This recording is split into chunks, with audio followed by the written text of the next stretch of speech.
Rosa Luxemburg. Order prevails in Berlin. January 1919. Written January 14th, 1919. Source Gesammelte Werke, Volume 4, Dietz Verlag, Berlin. First published Rote Fahne, 14th of January 1919. The following editorial is the last known piece of writing by Rosa Luxemburg. It was written just after the Spartacus uprising was crushed by the German government and in the hours prior to the arrest and murder of her and Karl Liebknecht by the Freikorps. Order prevails in Berlin. Order prevails in Warsaw, declared Minister Sebastiani to the Paris Chamber of Deputies in 1831, when, after having stormed the suburb of Praga, Paskewicz's marauding troops invaded the Polish capital to begin their butchery of the rebels. Order prevails in Berlin, so proclaims the bourgeois press triumphantly, so proclaim Ebert and Noske, and the officers of the victorious troops, who are being cheered by the petty bourgeois mob in Berlin, waving handkerchiefs and shouting hurrah. The glory and honor of German arms have been vindicated before world history. Those who were routed in Flanders and in the Argonne have restored their reputation with a brilliant victory. Over 300 Spartakists in the Forwärts building. The days when glorious German troops first crossed into Belgium, and the days of General von Emmich, the conqueror of Liege, pale before the exploits of Reinhardt and Co. in the streets of Berlin.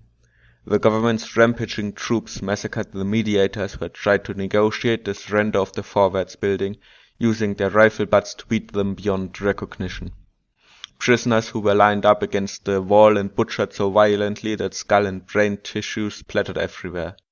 In the sight of glorious deeds such as those, who would remember the ignominious defeat at the hands of the French, British and Americans? Now Spartacus is the enemy, Berlin is the place where our officers can savor triumph, and Noske, the worker, is the general who can lead victories where Ludendorff failed. Who is not reminded of that drunken celebration by the law and order mob in Paris, that bacchanal of the bourgeoisie celebrated over the corpses of the communards? That same bourgeoisie who had just shamefully capitulated to the Prussians and abandoned the capital to the invading enemy, taking to their heels like abject cowards. Oh, how the manly courage of those darling sons of the bourgeoisie, of the golden youth, and of the officer corps fled back to life against the poorly armed, starving Parisian proletariat and their defenseless women and children. How these courageous sons of Mars, who had buckled before the foreign enemy, raged with bestial cruelty against defenseless people, prisoners and the fallen. Order prevails in Warsaw. Order prevails in Paris. Order prevails in Berlin. Every half-century, that is what the bulletins from the guardians of honor proclaim from one center of the world historic struggle to the next. And the jubilant victors fail to notice that any order that needs to be regularly maintained through bloody slaughter heads inexorably toward its historic destiny, its own demise. What was this recent Spartacus week in Berlin? What has it brought? What does it teach us? While we are still in the midst of battle, while the counter-revolution is still howling about their victory, revolutionary proletarians must take stock of what happened and measure the events and their results against the great yardstick of history. The revolution has no time to lose. It continues to rush headlong over still open graves, past victories and defeats, towards its great goal. The first duty of fighters for international socialism is to consciously follow the revolution's principles and its path.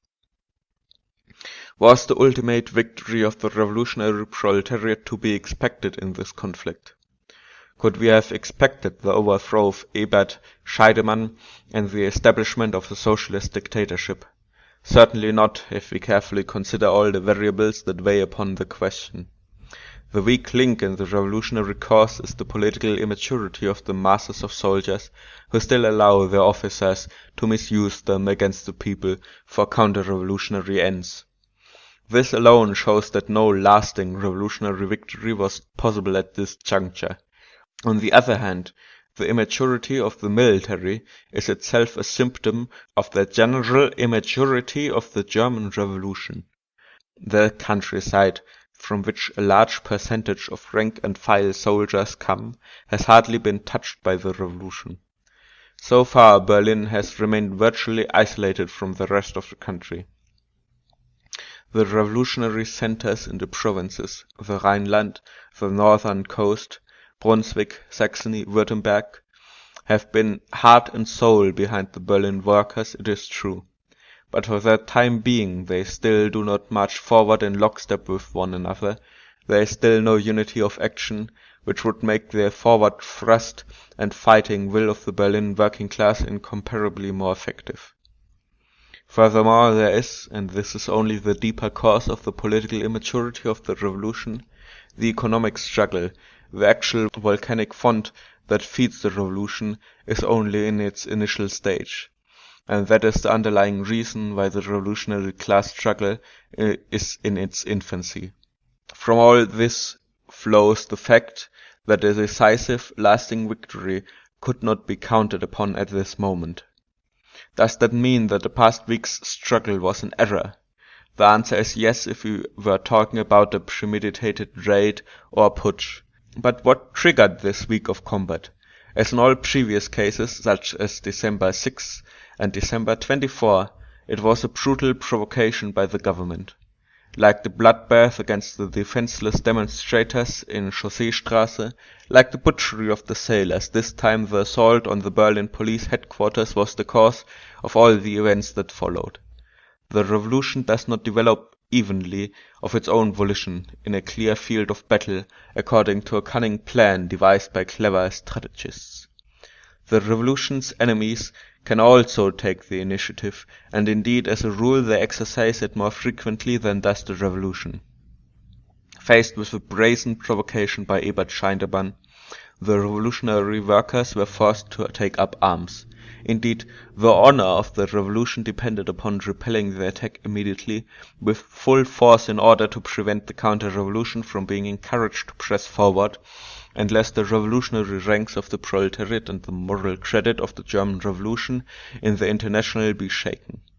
The immediate and spontaneous outpouring of resistance from the Berlin masses flowed with such energy and determination that in the first round the moral victory was won by the streets. Now it is one of the fundamental inner laws of revolution that it never stands still, it never becomes passive or docile at any stage once the first step has been taken. The best defense is a strong blow. This is the elementary rule of any fight, but it is especially true at each and every stage of the revolution.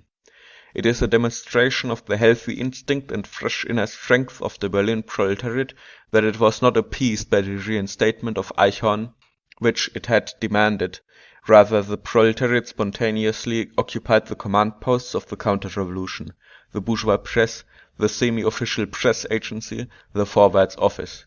All these measures were a result of the masses' instinctive realization that, for its part, the counter-revolution would not accept defeat but would carry on with a general demonstration of its strength. Here again we stand before one of the great historical laws of the revolution against which are smashed to pieces all the sophistry and arrogance of the petty USPD variety revolutionaries who look for any pretext to retreat from struggle.